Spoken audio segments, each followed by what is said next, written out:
Welcome back, everyone. This will be a video on how I made this homemade custom kitchen island. Not that my videos are particularly well polished or edited in the first place, but this one is going to feel especially jumpy simply because I was going back and forth the entire time while I was building it on whether I actually wanted to make a video on it. But I figured, you know what, I'll just throw it up anyways, and you guys can decide whether you like it or not. So I'll meet you back here at the end to kind of give you my final thoughts and fill in some of the blanks. So enjoy. It's currently 5:30 in the morning, and I'm finally going to start my kitchen island project that I wouldn't say I've been putting off, but I've just been too busy to start.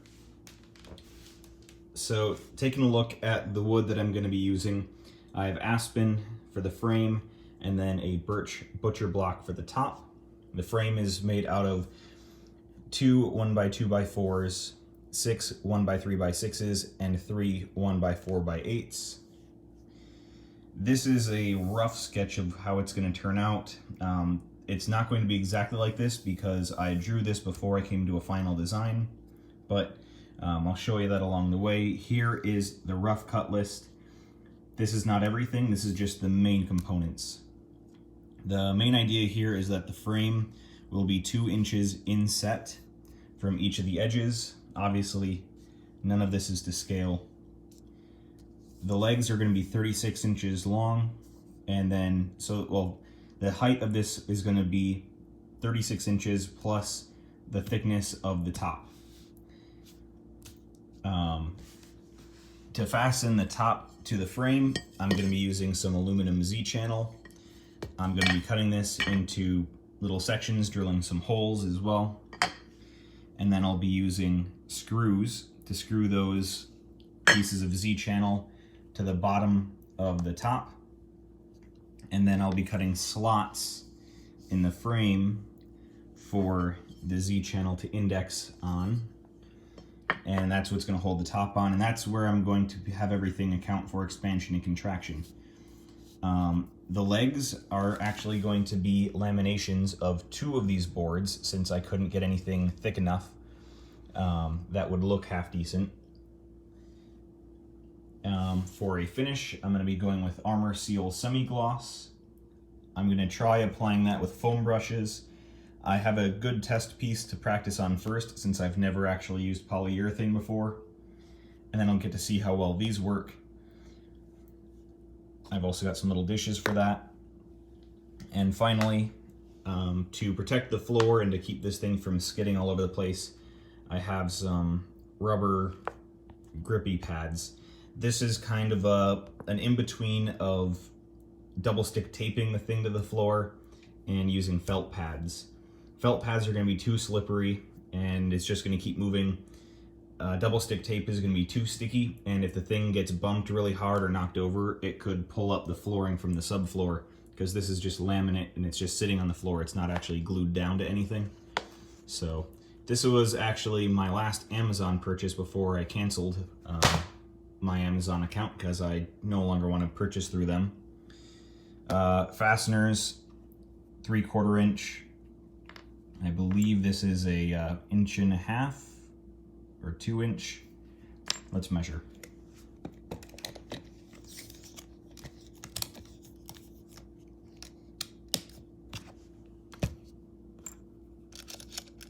Inch and a half, and then 2 inch for the flathead. These are all stainless. I've chosen to go with stainless fasteners so that they actually last more than the life of the whole thing. I also got some hardwood finish nails just in case I need them for, most likely, the cross bracing, if I choose to put that in. One more note about this is that the bottom frame is only going to be on 3 sides. That way you can sit at this thing like a bar.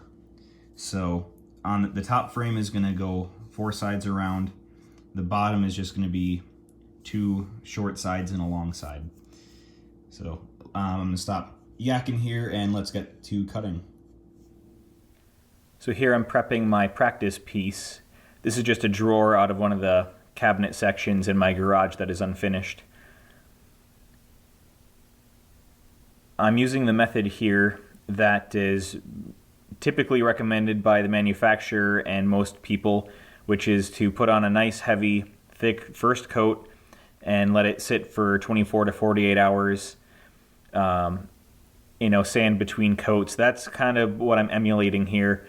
And yes, that I think that will work very well with that product, but I'm going to try something else that you'll see in a minute. Speaking of practice, here's more practice. This is me just using my new hacksaw to try and cut these pieces of wood to size. And the reason why I'm using a hacksaw is because I don't have a regular wood saw that you'd use for carpentry.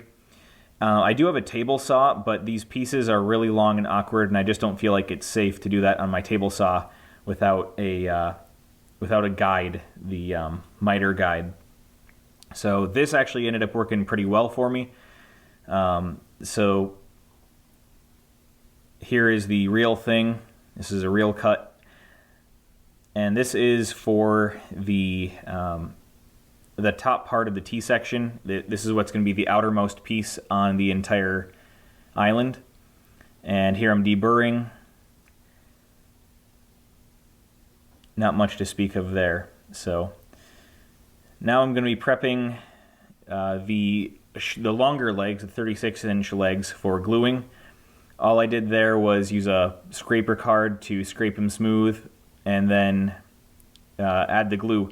I'm using a piece of high-density polyethylene sheet that I got from some wiper fluid bottles, and it works great as a spreader. So I highly recommend recycling your high-density polyethylene yourself and just reuse it in the shop for different things here and there. In this case, a spreader for the wood glue. Clamping is always a stressful thing to do. This one turned out pretty good. Only two of the boards that I was trying to laminate together ended up kind of being a little askew. Going back to those shorter leg pieces, I'm scraping these down and sanding the edges and taking all the burrs off so that I can prep them for the polyurethane.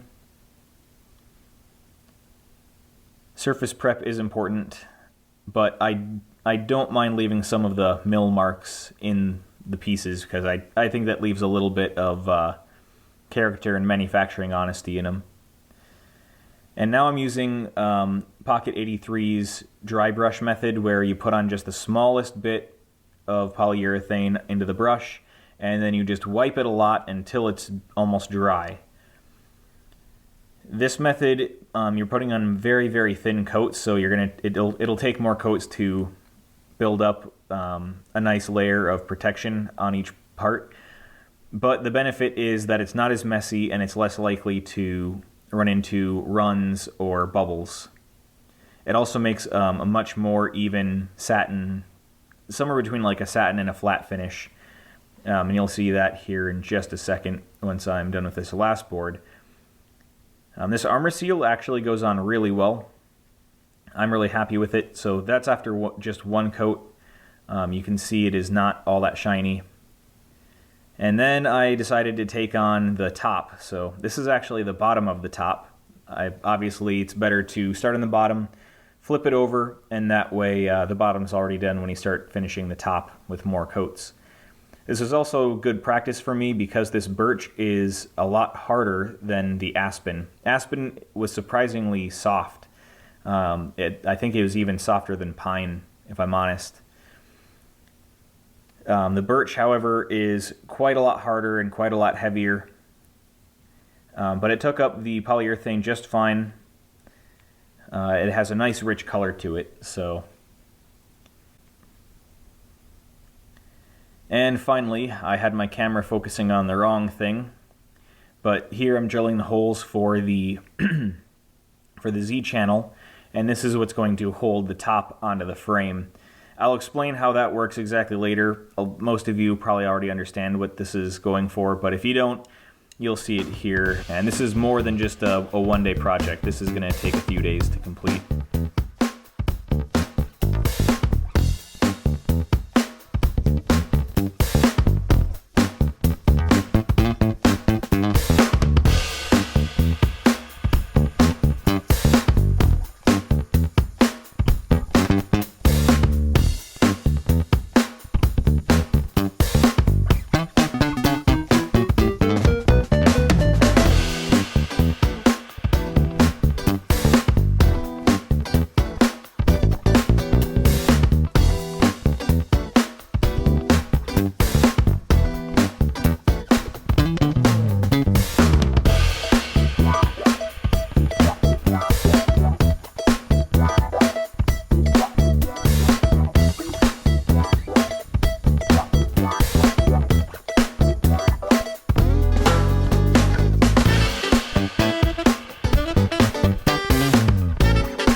the frame and kind of placing it roughly on the bottom of the top of the table.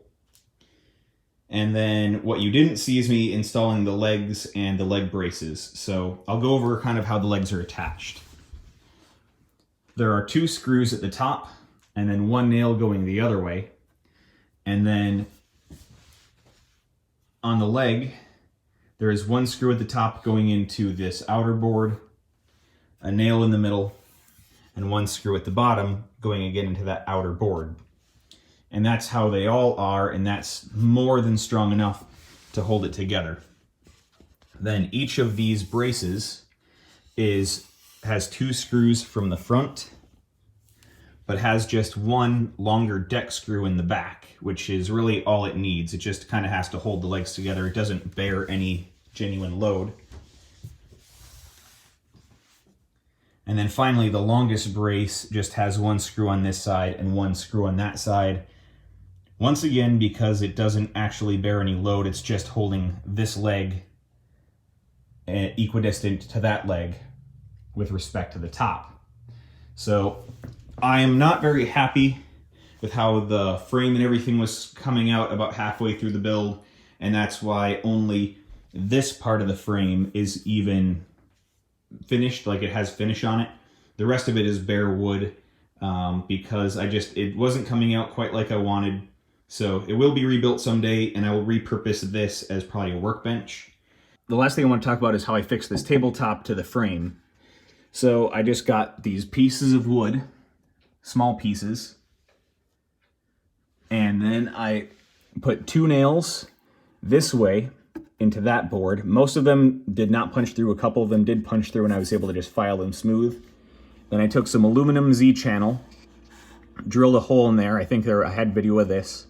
And then this way, this tabletop is not directly glued or screwed to the frame, so it will allow for a little bit of expansion and contraction with humidity, as well as it does allow me to adjust the tabletop and take it on and off for transportation, or if I'd like to change something. So it's a really versatile system.